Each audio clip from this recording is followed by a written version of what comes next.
आकाशवाणी है। कार्यक्रम संवाद के अंतर्गत प्रस्तुत है यात्रियों के लिए विशेष रेलगाड़ियों की बहाली पर चर्चा। इसमें भाग ले रहे हैं रेल मंत्रालय में कार्यकारी निदेशक राजेश दत्त बाजपेयी और आकाशवाणी संवाददाता सिद्धार्थ सिंह। सैर कर दुनिया की गाफिल जिंदगानी फिर कहां, जिंदगी गर कुछ रही तो ये जवानी फिर कहां। जी हां श्रोताओं, कभी ये दौर भी था कि हम इन दिनों गर्मियों की छुट्टियों में घूमने फिरने का कार्यक्रम बनाते थे, लेकिन आज कोरोना के इस दौर में हमें बेहद जरूरी होने पर ही यात्रा करना है। और भारतीय रेल परिवहन का वो सबसे बड़ा नेटवर्क है जो आपदा की इस घड़ी में यात्रियों और श्रमिकों को उनके गंतव्य तक पहुंचाने में महत्वपूर्ण भूमिका निभा रहा है। आकाशवाणी के समाचार सेवा प्रभाग द्वारा प्रस्तुत विशेष फोन इन कार्यक्रम संवाद में हमारी यही कोशिश है कि रेल परिचालन से जुड़े आपके हर एक सवाल का जवाब हम आप तक पहुंचा सकें। और श्रोताओं, आज के विशेष फोन इन कार्यक्रम संवाद में रेल परिचालन से संबंधित तमाम जानकारी और श्रोताओं के प्रश्नों के उत्तर देने के लिए हमारे साथ हैं रेल मंत्रालय नई दिल्ली के कार्यकारी निदेशक सूचना और प्रचार राजेश दत्त बाजपेयी। राजेश जी, कार्यक्रम संवाद में आपका स्वागत है। जी धन्यवाद बहुत बहुत सिद्धार्थ जी आपका।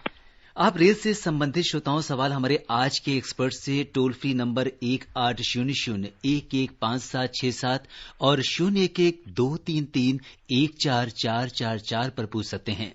आप हमारे ट्विटर हैंडल @AIR News पर #AskAIR पर भी अपने सवाल पोस्ट कर सकते हैं। और राजेश जी, सबसे पहले आपसे बात करेंगे और जानेंगे कि इस समय रेलवे ने 40 लाख से भी ज्यादा जो प्रवासी श्रमिक हैं उनको अपने गंतव्य तक पहुंचा चुका है और करीब 3060 से अधिक श्रमिक स्पेशल रेलगाड़ियां संचालित हो रही हैं। तो इसके बारे में आप क्या कुछ कहना चाहेंगे? देखिए सिद्धार्थ जी, ये बहुत बड़े स्तर पर ये ऑपरेशन चल रहा है जिसमें कि हम श्रमिक ट्रेनों के माध्यम से लोगों को एक स्थान से दूसरे स्थान तक ले जा रहे हैं जी। और इसमें कि जैसे आपने बताया कि हमने बहुत बड़े पैमाने पे लोगों को अब तक ले जा चुके हैं। ये ट्रेनें सभी राज्यों से, मेनली गुजरात, महाराष्ट्र, राजस्थान, दिल्ली, पंजाब, इन सभी राज्यों से चलाई जा रही हैं। 3300 के करीब ये ट्रेन हम चला चुके हैं और करीब 45 लाख के करीब पैसेंजर्स को हम एक स्थान से दूसरे स्थान तक ले जा चुके हैं। जी, 45 लाख लोगों को उनके गंतव्य तक पहुंचाना एक बहुत चुनौती भरा कार्य है और इसके लिए हम पूरे जो रेल मंत्रालय और उनके जो कर्मचारी हैं जिन्होंने इसके लिए बहुत कोशिश की है उनको तमाम बधाइयां देना चाहते हैं। लेकिन अभी भी बहुत काम बाकी है। बहुत सारे ऐसे श्रमिक हैं।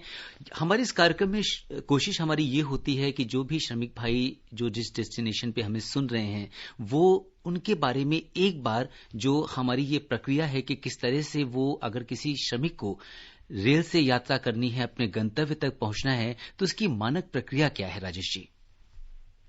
देखिए, श्रमिक स्पेशल ट्रेन में अगर गंतव्य तक आपको जाना है तो उसके लिए आपको राज्य सरकार द्वारा रजिस्ट्रेशन के लिए पोर्टल खोला गया है। ऑनलाइन जाके आप इस पोर्टल पे रजिस्टर करा सकते हैं अपने सारे डिटेल को और उसके पश्चात राज्य सरकारें आपको सूचना देंगी कि आपको कब किस समय किस ट्रेन से जाना है। विभिन्न राज्य सरकारों द्वारा विभिन्न तरीके से ये रजिस्ट्रेशन किया जा रहा है और इसके लिए अगर आपको कोई दिक्कत है तो जो आपके लोकल डिस्ट्रिक्ट मजिस्ट्रेट होते हैं या SDM होते हैं उनके कार्यालय में जाके संपर्क साध सकते हैं और वहां अपने आप को रजिस्टर करा सकते हैं। जी, ये बहुत ही महत्वपूर्ण जानकारी राजेश जी ने दी। और ये फोन इन कार्यक्रम है, बहुत सारे हमारे श्रोता हैं जो हमसे जुड़ रहे हैं और सबसे पहले हम रुख करते हैं बहादुरगढ़ का, जहां से हमारे साथ जुड़े हैं मोहम्मद अंसारी। हेलो अंसारी जी, नमस्कार। कार्यक्रम में आपका स्वागत है। जी सर, नमस्कार जी। अपना सवाल पूछिए। जी सर, मैं ये जानना चाह रहा हूँ कि मान लीजिए मुझे सिवान जाना है, सिवान में जाने के लिए कंसेशन लगाना पड़ेगा या विकलांग सीट आरक्षित होंगे? विकलांग डब्बा होगा उसमें ट्रेन में? देखिए अंसारी जी, आप जो बात कर रहे हैं वो अगर हमारी 1 जून से जो हम लोग ट्रेन चला रहे हैं उसकी बातचीत कर रहे हैं तो आपके लिए कंसेशन का जो रिजर्वेशन का लाभ है वो आपको प्राप्त होगा और जो कोटा जिस तरह से लोग बैठ के जाते थे उसी तरह आपका डब्बे में सीट रहेगी। आपको जाके हमारे जो टिकट काउंटर है वहां पर टिकट बनवा लीजिए और इसका फायदा ले लीजिए। और राजेश जी, यहाँ पर ये भी पूछना चाहेंगे कि जो दूसरे लाभ मिलते थे, चाहे वो सीनियर सिटीजन हो या दूसरे वर्ग के लोग हों, क्या वो सभी छूटें 1 जून से सबको मिलेंगी?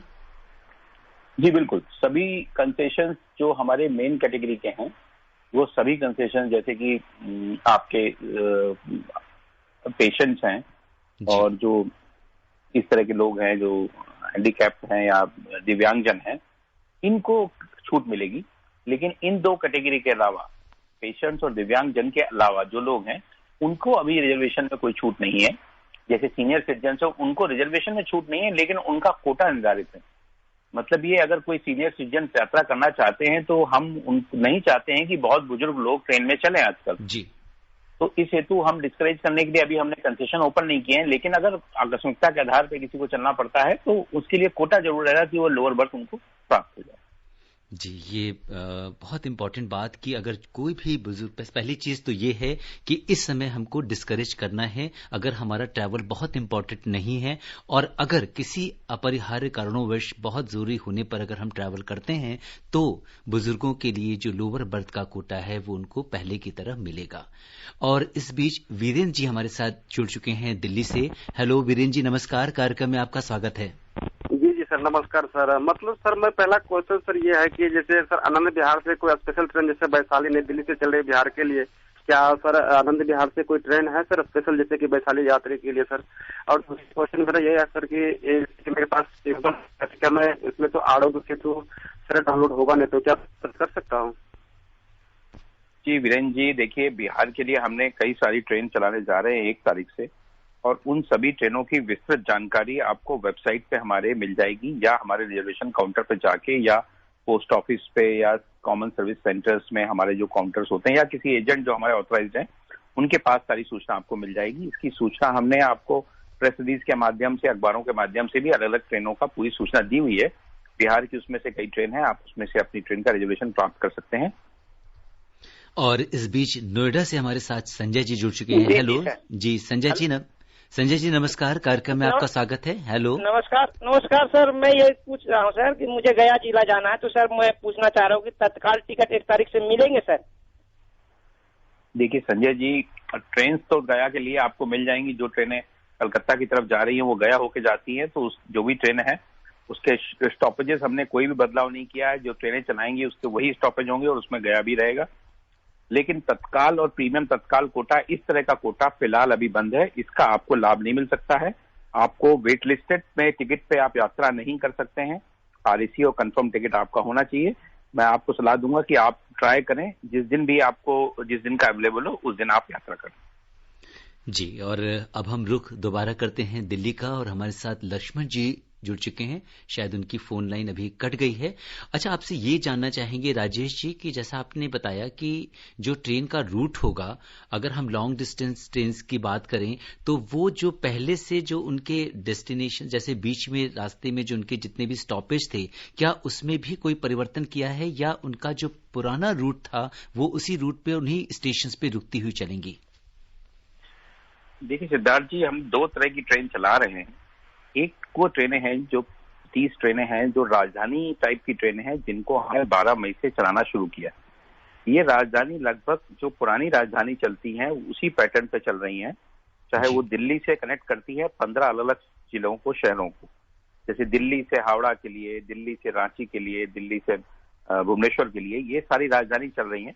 इसमें हमने कुछ स्टॉपेजेस कम किए हैं, उसको चेक किया जा सकता है हमारी वेबसाइट पे। परंतु जो हम 1 तारीख से ट्रेन चलाने जा रहे हैं 200 ट्रेन, और वो सब वही ट्रेन है जो ऑलरेडी चलती थी, और उसमें किसी भी तरह के कोई स्टॉपेज हमने कर्टेल नहीं किए। जी, तो ये बहुत अहम जानकारी आपने दी कि जो स्टॉपेजेस हैं ट्रेन के वो पहले जैसे ही रहेंगे, इसलिए अगर किसी को एक बीच के डेस्टिनेशन तक की भी यात्रा करनी है तो आप अपना टिकट इसके लिए बुक करा सकते हैं। अब राजेश जी, जो लोग यात्रा करने के लिए तैयार हैं, आप उनसे क्या अनुरोध करेंगे? किस तरीके से वो रेलवे स्टेशन पे जाएं, या कितनी पहले पहुंचें, क्या क्या सामान साथ में ले जाएं, और यात्रा के दौरान क्या कुछ वो तैयारी करके जाएं? देखिए सिद्धार्थ जी, जो हमारे गाइडलाइंस हमने लिखी हैं लोगों को जी, उसमें हमने ये उनसे रिक्वेस्ट की है कि आप अगर यात्रा करना चाहते हैं तो पहले कंफर्म टिकट लें, उसके बाद ही घर से चलें। क्योंकि वेट लिस्टेड टिकट में यात्रा नहीं अलाउड है। कम से कम RAC टिकट आपको होना चाहिए, RAC हम इशू कर रहे हैं। जब आप यात्रा के लिए निकलते हैं तो आपके पास मास्क होना चाहिए, सैनिटाइजर होना चाहिए, साबुन होना चाहिए, खाने पीने का सामान होना चाहिए और हल्का सामान होना चाहिए। बहुत ज्यादा सामान लेके यात्रा ना करें। जब आप स्टेशन पे आते हैं तो आप टिकट के बेसिस पे स्टेशन तक आप आ सकते हैं। आपको छोड़ने के लिए अगर कोई व्यक्ति गाड़ी से आता है तो उसको आने की परमिशन रहती है। स्टेशन पे आने के बाद आपके टिकट चेक किए जाएंगे और आपकी थर्मल स्क्रीनिंग भी होगी। थर्मल स्क्रीनिंग के लिए हमने ऑटोमेटिक मशीन्स लगाई हुई हैं, उसमें वेट नहीं करना पड़ता ज्यादा। आपको कुछ सेकंड के लिए रुकना पड़ता है एक निर्धारित जगह पे और उसके बाद आगे बढ़ जाना पड़ता है। अगर थर्मल स्कैनिंग में किसी व्यक्ति को कोई फीवर या कोई और सिम्टम पाया जाता है जी, तो हो सकता है उसको हम कहें कि आपकी हालत ठीक नहीं है, आप यात्रा ना करें और उसको यात्रा करने की परमिशन हम नहीं देंगे। अगर हम उसको परमिशन नहीं देते हैं तो उनको पूरा किराया वापस होगा। अगर उनके साथ बाकी लोग भी यात्रा कर रहे हैं तो बाकी लोग के पास दो विकल्प होंगे, या तो वो यात्रा अपनी छोड़ सकते हैं और रह सकते हैं वापस उसी स्टेशन पे, उस केस में भी उनको पूरा किराया सभी लोगों को देंगे हम। अगर वो ये तय करते हैं कि नहीं ये व्यक्ति नहीं जाएंगे बाकी लोग जाएंगे जी, तो उस व्यक्ति को पूरा रिफंड होगा और बाकी लोगों को जाने की परमिशन होगी। इसी तरह यात्रा के दौरान एक सोशल डिस्टेंस बनाने की एक अपील हम आपसे करते हैं, क्योंकि कंपार्टमेंट में कोच में जगह लिमिटेड होती है। हमारी अपेक्षा यह है कि लोग स्वतः इस चीज का पालन करें, एक दूसरे का सामान, मोबाइल, मैगजीन्स या फोन किसी भी तरह से आपस में टच ना करें। टॉयलेट जाते समय बहुत ज्यादा सावधानी बरतें, टॉयलेट को साफ रखें, इधर उधर थूके ना, उसमें कोरोना उससे फैलने के चांसेस बढ़ सकते हैं। और सेफली यात्रा करें, सोशल डिस्टेंसिंग का मापदंड पालन करें और जब डेस्टिनेशन स्टेट पे पहुंचते हैं तो वहां पे जो राज्य सरकार ने जो आपको मापदंड बनाए हुए हैं, हेल्थ के प्रोटोकॉल्स बनाए हुए हैं जी, उसका पूरा पालन करें। जी राजेश जी, और सबसे बड़ी बात ये होती है कि अगर हमारे पैसेंजर्स या यात्री अगर जागरूक हैं और वो घर से ही इन सारी प्रिकॉशंस को लेके चलते हैं तो रेलवे स्टेशन पहुंचने के बाद बहुत सारे जो हैसल्स हैं या बाधाएं हैं उनसे आपको नहीं जूझना पड़ता है और आपकी यात्रा सरल और सुगम हो जाती है और रेल कर्मियों के लिए भी आप काम को आसान बना देते हैं। तो अब ये बड़ी बात है कि ये जो जिम्मेदारी है सोशल डिस्टेंसिंग की, सैनिटाइजेशन की और अपनी हाइजीन की, ये हमें खुद से करनी है। और इस बीच हमारे साथ दिल्ली से पप्पू कुमार जी जुड़ चुके हैं। हेलो पप्पू जी, नमस्कार, कार्यक्रम में आपका स्वागत है। हाँ नमस्कार सर जी। जी अपना सवाल पूछिए। सर मैं ये जानना चाह रहा था कि जैसे ब्लाइंड पर्सन हूँ मैं, ठीक है, अगर मैं अभी जाना चाहूँ, ट्रैवल करना चाहूँ तो क्या कंसेशन पर ब्लाइंड पर्सन के लिए कोई पहले जैसे सुविधा है या नहीं है? और ये जैसे हमारे यहाँ हॉस्टल में से जैसे कोई फैजाबाद वगैरह के जाने के लिए हैं तो उनके लिए क्या कोई ट्रेन है? देखिए पप्पू जी, मैं आपको बता दूं कि सभी जो दिव्यांगजन हैं उनके लिए जो कंसेशन पहले मिलता है था 4 कैटेगरी में, उन सभी कैटेगरी में कंसेशन अभी भी अवेलेबल है।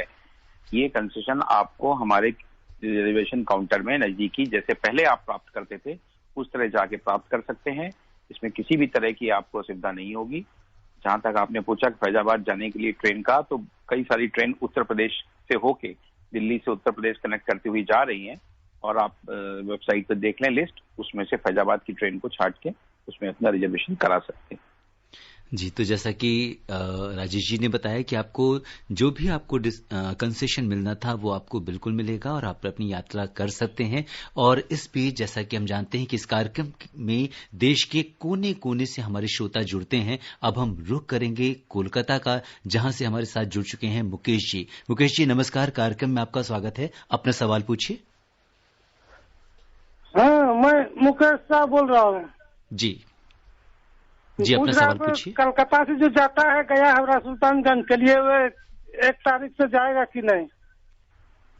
कोलकाता से गया के लिए देखिए, कोलकाता से गया के लिए सभी ट्रेन चालू नहीं की हैं।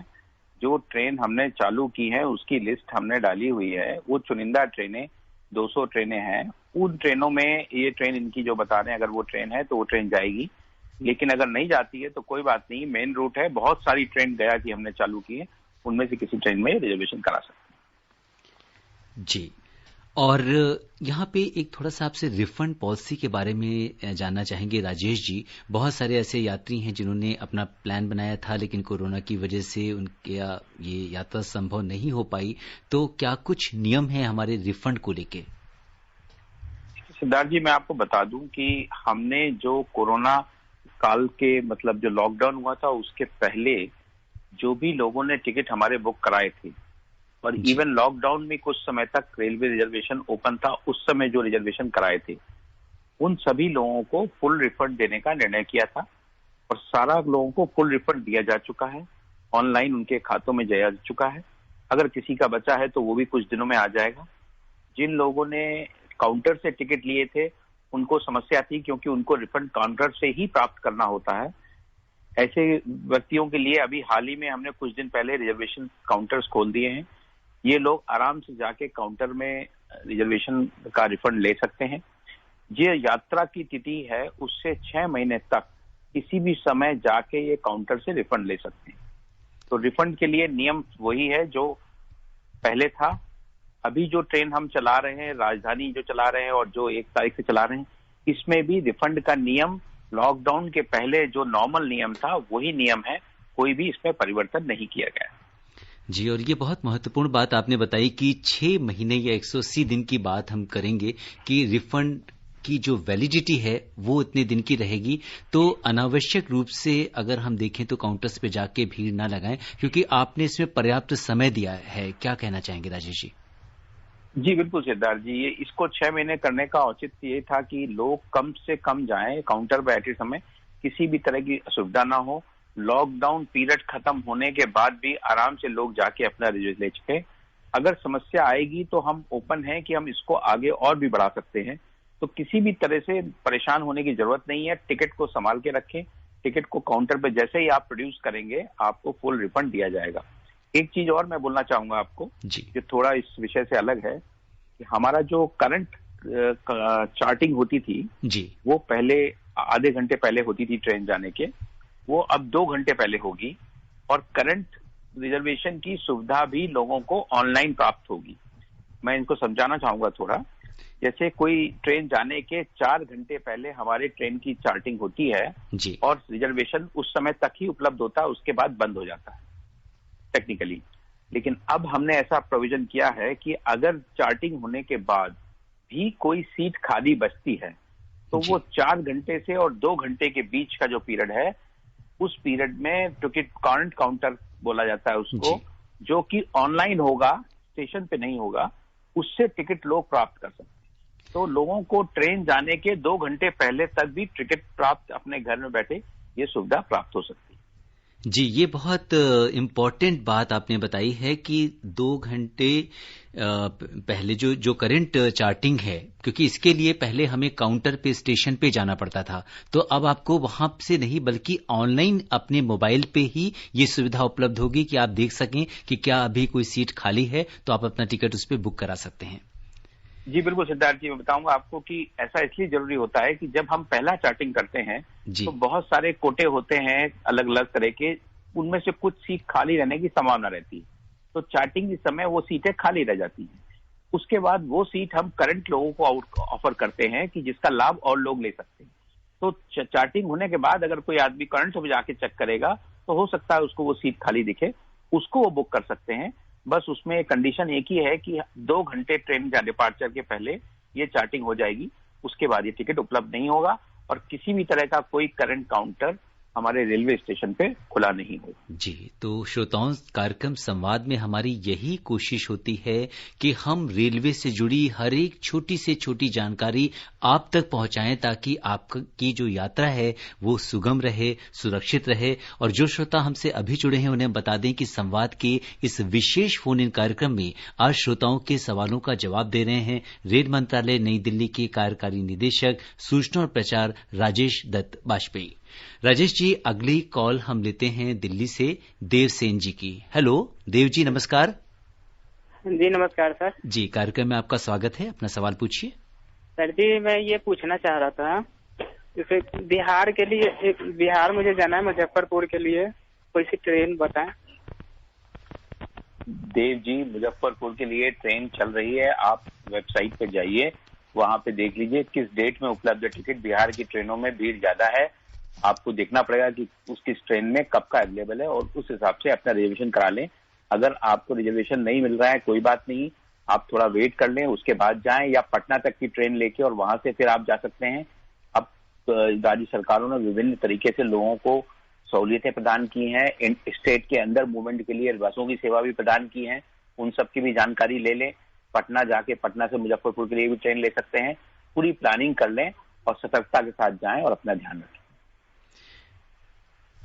जी, और जैसा कि ये हम देख रहे हैं कि उत्तर प्रदेश और बिहार से बहुत ज्यादा हमारे पास कॉल्स आती हैं, और राजेश जी आपने भी जो श्रमिक रेलगाड़ियां चलाई हैं उसमें से 80% उत्तर प्रदेश और बिहार की अलग अलग जगहों के लिए चली हैं। जी बिल्कुल, हम लोगों ने जितनी गाड़ियां चलाई हैं स्टेट गवर्नमेंट की डिमांड्स पे, उसमें देखा गया है कि ज्यादातर डिमांड्स हमारे उत्तर प्रदेश और बिहार राज्य से हैं। 80% गाड़ियां हमने उसी से चलाई हैं।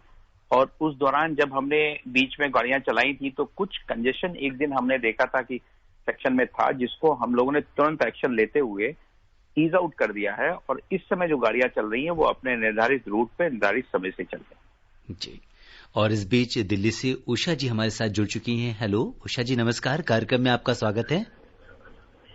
हाँ नमस्कार सर जी, अपना सवाल पूछिए। सर मैं ये पूछती कि गोरखपुर के लिए हमें दिल्ली से जाना है तो कोई ट्रेन उपलब्ध है? जी उषा जी, अगर आप गोरखपुर जाना चाहते हैं तो एक ट्रेन तो मुझे पता है, गोरखधाम एक्सप्रेस है, बहुत अच्छी ट्रेन है, सुपरफास्ट ट्रेन है। आप इस ट्रेन में रिजर्वेशन करा लीजिए और इस ट्रेन से आप जा सकती हैं। इसके अलावा और भी ट्रेन है, उसको आप वेबसाइट पे चेक कर लीजिए।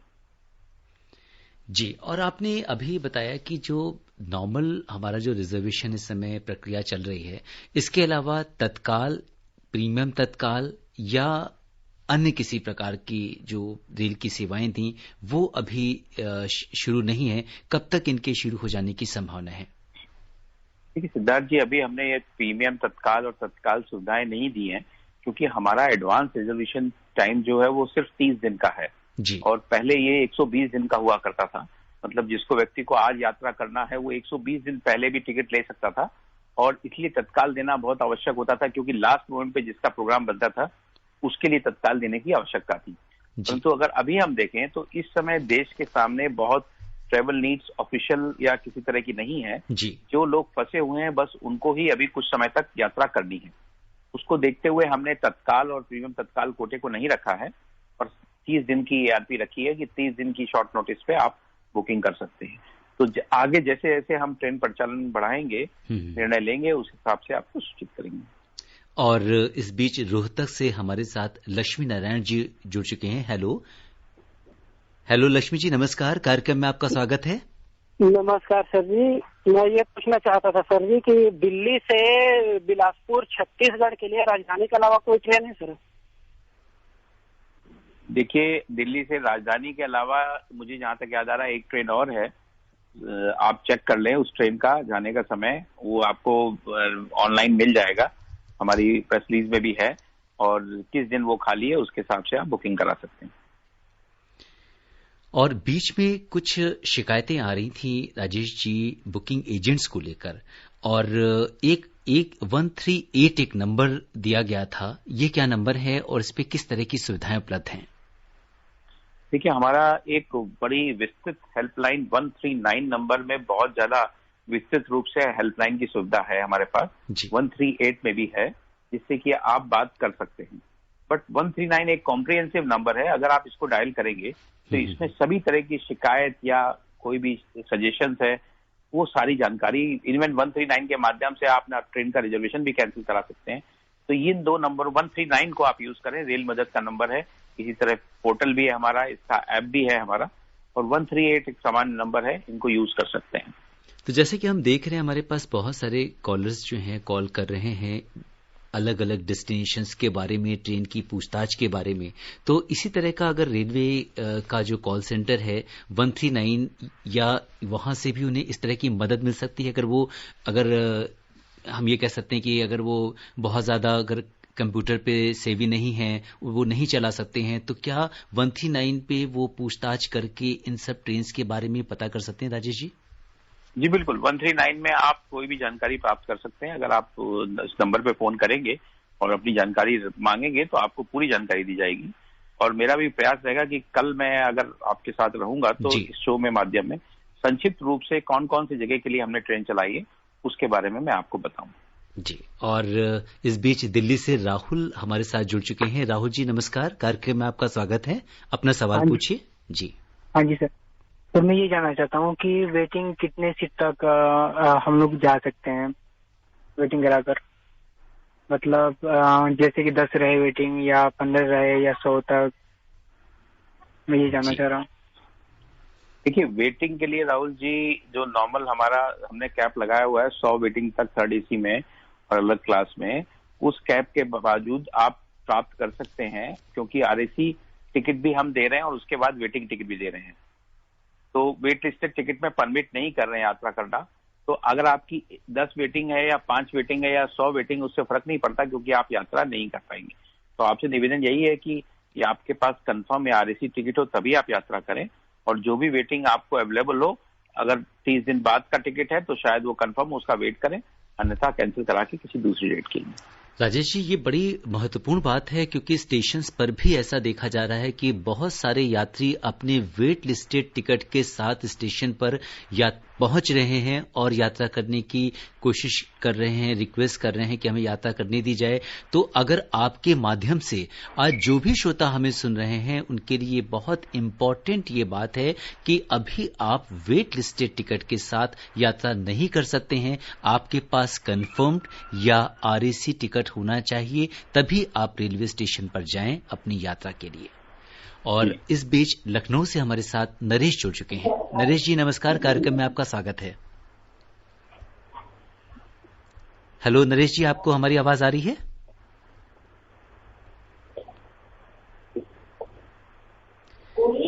जी जी, आपकी आवाज आ रही है, आप अपना सवाल पूछिए। जी, नरेश जी से हमारा संपर्क अभी नहीं हो पा रहा है।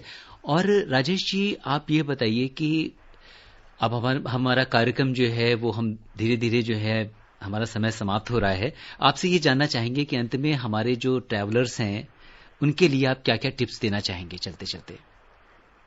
देखिए, जो रेलवे लगातार प्रयास कर रहा है कि किसी भी तरह की असुविधा पैसेंजर्स को ना हो, इसके लिए हमने धीरे धीरे पैसेंजर ट्रेन के ऑपरेशन को शुरू किया है। रेलवे के पैसेंजर्स में यही कहना चाहूंगा कि थोड़ा धैर्य रखें, जल्दबाजी में यात्रा का प्रोग्राम ना बनाएं, अगर आवश्यक ना हो तो घर पे ही रहें। हम लोग आगे कुछ दिनों में हो सकता है कुछ ट्रेनें और चलाने का निर्णय लें। धीरे धीरे हम नॉर्मलसी की तरफ बढ़ रहे हैं, लेकिन आपको मालूम है जैसे कि हमारे देश में संक्रमण तेजी से फैल रहा है। इस समय तक हम लोगों को समझ जाना चाहिए, सीख लेना चाहिए कि कैसे जीना है कोरोना के साथ साथ, क्या क्या एहतियात बरतना है, क्या प्रिकॉशंस बरतने हैं। अगर ट्रेन मूवमेंट खोल दिया गया है, इसका मतलब ये कदापि नहीं है कि कोरोना खत्म हो चुका है। आप अगर स्टेशन आते हैं तो आपको एक रिस्क रहेगा, अगर आप यात्रा करते हैं तो कुछ रिस्क रहेगा आपको कोरोना होने का। इसको ध्यान में रख के ही निर्णय लें। आप अपने घर पे सबसे स्वस्थ हैं, सबसे सुरक्षित हैं। जरूरत ना हो तो घरों में ही रहें, और अगर जाना जरूरी है तो बहुत ज्यादा विशेष प्रिकॉशंस लेने के बाद ही यात्रा करें। हमारी पूरी कोशिश है कि आपको किसी भी तरह का संक्रमण ना हो, परंतु एक दूसरे का ध्यान दें और हमारा सहयोग करें। बिल्कुल श्रोताओं, और समय इजाजत नहीं दे रहा कि हम इस चर्चा को आगे बढ़ाएं। राजेश जी, आप इस विशेष कार्यक्रम से जुड़े और आपने हमारे तमाम श्रोताओं के रेलवे से जुड़े प्रश्नों का उत्तर दिया और जरूरी जानकारी हमसे साझा की। आपका बहुत बहुत धन्यवाद। जी धन्यवाद सिद्धार्थ जी, आपका बहुत बहुत, और सभी श्रोताओं का। श्रोताओं, आपकी यात्रा सुरक्षित और मंगलमय हो, इसी कामना के साथ दीजिए मुझे अनुमति। आज के संवाद में बस इतना ही। नमस्कार।